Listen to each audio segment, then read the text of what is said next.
So hello friends, स्वागत आप सभी का एक नए वीडियो में। आइए जानते हैं आज के मुख्य समाचार, 25 महत्वपूर्ण बड़ी खबरें जो देश और दुनिया के लिए बेहद खास है। उत्तर प्रदेश के हैं तो सीएम योगी के ये 3 बड़े ऐलान जो आपको जरूर जान लेने चाहिए। राशन कार्ड है तो 3 महीने का राशन एक साथ मिल रहा है। जून, जुलाई, अगस्त का राशन आपको इसी मई महीने में मिल जाएगा। कई बदलाव हुए हैं, कई नए नियम जारी हुए हैं, जो जानेंगे तो फायदा भी आप पाएंगे। लाइक कर दीजिए, सब्सक्राइब कर लीजिए। चलिए शुरू करते हैं। यूपी में 3 से 6 साल तक के बच्चों को रोजाना दिया जाएगा ये चीज, सीएम योगी ने जारी किया है निर्देश। खाद्य सुरक्षा सुनिश्चित करने के लिए महत्वाकांक्षी कदम उठाया गया है और कुपोषण से बचाने के लिए बच्चों को अब ये लाभ मिलेगा। दरअसल बच्चों को प्रतिदिन 400 कैलोरी और 15 से 20 ग्राम प्रोटीन युक्त आहार उपलब्ध कराया जाएगा। स्कूलों में मिलेगा, बच्चों को खाने के लिए मिलेगा, जिससे कि उनको कुपोषण ना हो, उनको कोई बीमारी ना हो। सरकार ने बड़ा ऐलान कर दिया है। तो नदियों का ना पानी मिलेगा, ना पाकिस्तानियों को वीजा मिलेगा। ट्रंप के प्रयासों से सीज फायर तो हुआ है, फिर भी पाकिस्तान पर भारत का सभी 12 प्रतिबंध बरकरार रहेगा। सीज फायर के बावजूद भी भारत की तरफ से लगाई गई सभी 12 पाबंदियां जारी रहेंगी। सिंधु जल समझौता हुआ या पाकिस्तान पर लगा वीजा हुआ या सोशल मीडिया अकाउंट पर बैन हुआ, सब कुछ अभी जारी रहेगा। हालांकि आईपीएल को दोबारा शुरू करने के लिए एयरपोर्ट्स को खोलने पर सरकार जल्द ही फैसला ले सकती है। भारत पाकिस्तान सीज फायर के बाद 2150 अंक चढ़ गया। सेंसेक्स 81,600 पे पहुंचा है। 650 अंक निफ्टी में उछाल आई है। रियल्टी और मेटल शेयर में सबसे ज्यादा खरीदारी हो रही है। इंडियन आर्मी के लिए पैसे देने वाली 3rd की छात्रा बोली, हमारे जवान बॉर्डर पर लड़ रहे, हम कुछ तो कर सकते हैं, देश से बड़ा कोई नहीं, योगदान करना चाहिए। इस बीच यूपी के 50 जिलों में बारिश का अलर्ट आ चुका है। 42 डिग्री के साथ वाराणसी सबसे गर्म है। 14 मई से लू चलने की संभावना जताई गई है। यूपी में अचानक मौसम का मिजाज बदल गया है। पश्चिमी विक्षोभ के सक्रिय होने से 50 जिलों में मौसम विभाग ने तेज हवा बारिश का अलर्ट जारी किया है। इन जिलों में 40 किलोमीटर की रफ्तार से तेज हवाएं चलेंगी। आप अपने जिलों का नाम देख सकते हैं, बाकी विजुअल भी देख लीजिए कहां पर कितनी तेज हवा चली और कितनी तेज बारिश हुई है। 50 जिलों का नाम भी आप देख सकते हैं। सबसे गर्म शहर वाराणसी है, जहां 42 का तापमान पहुंचा है। 14 मई से लू भी चलेगा। भारत पाकिस्तान तनाव और पंजाब में यूपी बिहार के लोगों का पलायन, बोले डर लग रहा, माहौल ठीक होने पर लौटेंगे। खेती इंडस्ट्री के सामने संकट है। दलित महिलाओं को पीटने से पूरी चौकी लाइन हाजिर हो गई है। मेरठ में घर के बाहर दौड़ा दौड़ा कर पीटा था, उल्टा पीड़ितों पर एफआईआर करके भेजा था जेल। अब यही कारण है कि लगातार दलित सपा विधायक ने एसएसपी ऑफिस के बाहर प्रदर्शन भी किया है। उसके बाद वह इमरान मसूद और अजय राय ने भी इसका विरोध किया है। तो दोस्तों, ब्लू चिप फंड में 1 साल में दिया है 16% का रिटर्न। बाजार में उतार चढ़ाव के बीच में इसमें निवेश कम रिस्की है। ऐसे में चाहे तो आप इसमें निवेश कर सकते हैं। ब्लू चिप फंड में 1 साल में 16% का रिटर्न मिला है। सीज फायर पर विदेश सचिव की ट्रोलिंग हुई है तो सोशल मीडिया लॉक हो गया। ओवैसी बोले, विक्रम मिस्री मेहनती और ईमानदार हैं, फैसले के लिए उन्हें दोस्त न दे। सेना बोली, हमारी कस्टडी में कोई भारतीय सैनिक नहीं है। पाकिस्तान से बड़ी खबर आई, कहा कि ये मीडिया का प्रोपोगेंडा है। पाकिस्तान में यौम-ए-तशक्कुर मनाया गया है। सेना ने कहा कि हमारी कस्टडी में कोई भी भारतीय सैनिक नहीं है। पाकिस्तानी सेना का दावा, युद्ध विराम की मांग भारत ने की है। हमारे ड्रोन तो दिल्ली तक पहुंच गए थे, हमने 26 मिलिट्री ठिकानों को निशाना बनाया है। पाकिस्तान के परमाणु हथियारों तक पहुंच गया था भारत। नूर खान की तबाही में छिपा है सीज फायर का राज, जरा विजुअल देखिएगा। और पाकिस्तान की जो बातें हैं, पाकिस्तान या फिर मीडिया में जो बातें बताई जा रही हैं, उस पे विश्वास ना करके जो सेना के द्वारा जारी किया गया फुटेज है, उस पर आप विश्वास करिए। नूर खान एयरबेस तक हमला हुआ था। भारत की रणनीतिक चेतावनी थी। इस वजह से लगातार अमेरिका भी दहशत में आ गया और अमेरिका ने ही सीज फायर के लिए पाकिस्तान और भारत को मनाया, वरना पाकिस्तान सच में समाप्त हो जाता। परमाणु कमांड सेंटर पर भी खतरा मंडरा रहा था। ब्रह्मोस पहुंच गया था इनके एयरबेस तक। सेना और आतंकी हमले को लेकर बनाए जा रहे फेक वीडियो चुनौती बने हैं। यूपी डीजीपी ने सख्ती के आदेश दिए हैं। यूपी में सेना और आतंकी हमले को लेकर बनाए जा रहे फेक वीडियो चुनौती बन गए हैं। यूपी डीजीपी प्रशांत कुमार ने सभी जिलों के कप्तानों, पुलिस कमिश्नर को निर्देश दिया है कि फर्जी वीडियो खबरों के पोस्ट पर नजर बनाए रखें।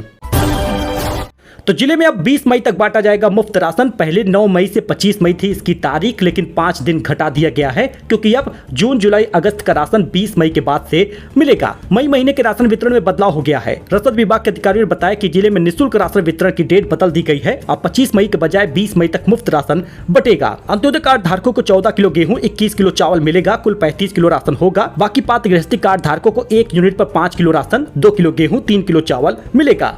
ये भी कहा जा रहा है कि जून जुलाई अगस्त का राशन 20 मई के बाद से मिलेगा, यानी इसी मई महीने में अगले 3 महीने का राशन भी दे दिया जाएगा। तो दोस्तों सबसे बड़ी खबर ये आई कि मोदी रात 8 बजे देश को संबोधित किए और आप उसका पूरा लाइव विजुअल भी जाकर यूट्यूब पे देख पाएंगे और साथ ही पूरी एक एक जानकारी मैंने अलग से एक वीडियो बना दी है जिसमें आप देख लीजिए। जी दोस्तों, सबसे पहले तो जानिए कि पीएम मोदी ने सेना का बखान किया, सेना की तारीफ की। जिस प्रकार से सेना ने यानी भारतीय सैनिकों ने जल थल और वायु सेना ने पाकिस्तान को धूल चटाई है, उनको नुकसान पहुंचा है, उनके लिए कम से कम आधे घंटे तक बोले। मोदी रात 8 बजे देश को संबोधित किए, सभी देशवासियों का सीना चौड़ा हो गया, गौरव हुआ, सम्मान हुआ और भारत का शान बढ़ गया। इस बीच सोना 2023 रुपए गिर गया, 94,393 पहुंचा है। चांदी 191 बढ़कर 95,917 रुपए प्रति किलो बिक रही है। आगे और गिर सकते हैं सोने के दाम, बड़ी खबर आ रही है, सोने के दाम में गिरावट हुई है। IBJ एक रिपोर्ट के अनुसार 10 ग्राम 24 कैरेट का गोल्ड 2023 रुपए घट गया, 94,393 रुपए पहुंचा है। वहीं यूपी में इस बार 20 जून को आ सकता है मानसून। 8 साल में सिर्फ एक बार टाइम पर आया है। पिछले साल से 15 से 20% ज्यादा बारिश होगी। जी हां, मानसून केरल में इस बार तय समय पर 1 जून से 4 दिन पहले पहुंच चुका है। IMD के मुताबिक दक्षिण पश्चिम मानसून 27 मई को केरल तट से टकराएगा। IMD ने बताया कि 1 जून को केरल पहुंचने के बाद मानसून 8 जुलाई तक अन्य राज्यों को कवर करेगा। केरल में एंट्री के बाद यूपी आने में लगभग 15 से 30 दिन का समय लगता है। पिछले 5 साल में केरल और यूपी में मानसून की एंट्री की डेट आप देख सकते हैं, यानी कि इस बार 20 जून तक मौसम आ जाएगा, मानसून आ जाएगा और 20% बारिश ज्यादा होगी।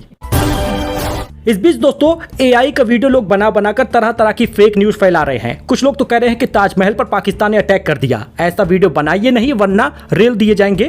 ताजमहल पर पाकिस्तान के अटैक का फर्जी वीडियो सामने आया है। गुंबद से उठ रही आग की लपटें, AI से एडिट किया गया है ये पोस्ट, FIR भी हुआ है। आगरा के ताजमहल पर पाकिस्तान के अटैक का फर्जी वीडियो रविवार को इंस्टाग्राम पर पोस्ट किया गया।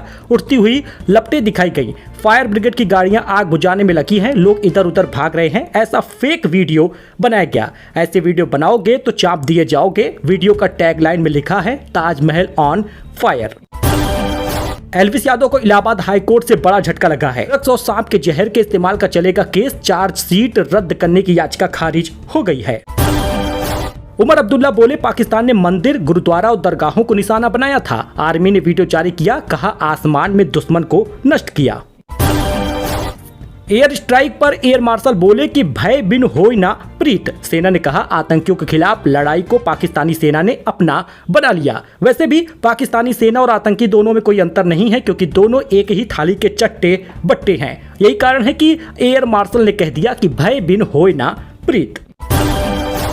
दोस्तों सचिन तेंदुलकर ने जब रिटायरमेंट लिया था तब मैं सोच रहा था कि आखिर कौन होगा मेरा अब फेवरेट खिलाड़ी, मैं किसको देखने के लिए टीवी स्क्रीन पर आंखें गड़ाए रहूंगा। जी हां, रोहित शर्मा ने ले लिया रिटायरमेंट। उसके बाद बड़ा धक्का तब लगा जब मेरे फेवरेट खिलाड़ी विराट कोहली ने भी रिटायरमेंट ले लिया। जी हां, आपको भी सुनकर बड़ा धक्का लगेगा और मायूसी छाएगी कि आखिर अब मैं किसके लिए टीवी स्क्रीन पर आंखें गड़ाए बैठा रहूंगा। टेस्ट मैच जो सबको बोरिंग लगता है, जिसके हर एक शॉट के लिए तालियां बज जाती हैं, कोहली ने टेस्ट क्रिकेट से संन्यास ले लिया है। पिछले सीरीज में 25 से कम औसत था, 30 शतक लगा चुके हैं और उन्होंने कहा कि सीखा सबक जीवन भर याद रहेगा।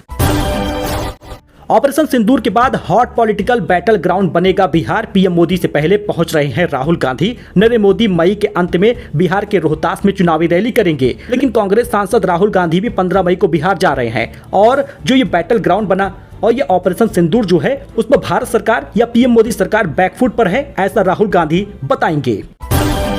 अगर वहां से गोली चलेगी तो यहां से गोला चलेगा। पीएम मोदी ने पाकिस्तान को दिया था कड़ा संदेश। जी हां, पाकिस्तान के साथ जारी संघर्ष विराम शनिवार को वैसे तो खत्म हो गया, लेकिन भारत के पीएम मोदी ने साफ शब्दों में कहा अगर अब पाकिस्तान कुछ करता है तो जवाब और भी विनाशकारी और कड़ा होगा।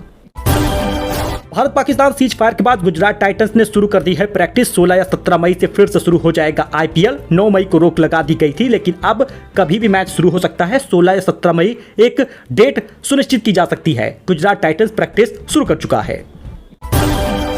मुंबई आएगा तो थप्पड़ जरूर मारूंगा। सिंगर मीका सिंह ने खुलेआम दे दी है KRK को चेतावनी। वीडियो में सिंगर को कहा था अनपढ़ गधा। कुछ समय पहले ही स्वघोषित क्रिटिक KRK ने वीडियो जारी करके मीका सिंह के लिए अनपढ़ गधा जैसे शब्दों का इस्तेमाल किया। साथ ही कहा कि मीका और कपिल शर्मा को उनके गार्ड ने थप्पड़ मारा था। विदेश सचिव विक्रम मिश्री के बचाव में उतर गए अखिलेश यादव ट्रोलिंग पर बोले, फैसला सरकार का होता है, अधिकारी का नहीं, केंद्र चुप क्यों है। सपा अध्यक्ष अखिलेश यादव विदेश सचिव विक्रम मिश्री के पक्ष में उतर आए हैं। विदेश सचिव और उनके परिवार की ट्रोलिंग पर अखिलेश ने इस मामले को संवेदनशील, निंदनीय, शर्मनाक, आपत्तिजनक, दुर्भाग्यपूर्ण बताया है। केंद्र सरकार की चुप्पी पर भी सवाल उठाए हैं। सीएम योगी ने कहा, किसी भी बेटी या व्यापारी को कोई छेड़ा तो खुल जाएगा यमराज के घर का रास्ता। अपराधी गरीब की जमीन, व्यापारी की जमीन पर जबरदस्ती कब्जा करते हैं तो ऐसा बुरा हाल करेंगे कि पुश्ते भी डरेंगी। तो फिलहाल के लिए इतना ही। मिलते हैं एक नए वीडियो में एक नई जानकारी के साथ। बाकी आप पीएम मोदी ने जो संबोधन किया है उसका वीडियो भी आप देख सकते हैं, इसी चैनल पर मिल जाएगा। और सरकार ने जो घोषणाएं की हैं, सरकार ने जो ऐलान किया है, पीएम मोदी ने जो बातें बताई हैं, उसको भी आपको जानना चाहिए, क्योंकि 4 दिन तक चले इस युद्ध में आपको पता होना चाहिए कि भारत सरकार ने क्या खोया, क्या पाया और ऑपरेशन सिंदूर का बदला कैसे पूरा हुआ। पूरा जानेंगे और आप उस वीडियो को जाके जरूर देखिएगा। मिलते हैं नई जानकारी के साथ एक नए वीडियो में। फिलहाल के लिए इतना ही। धन्यवाद।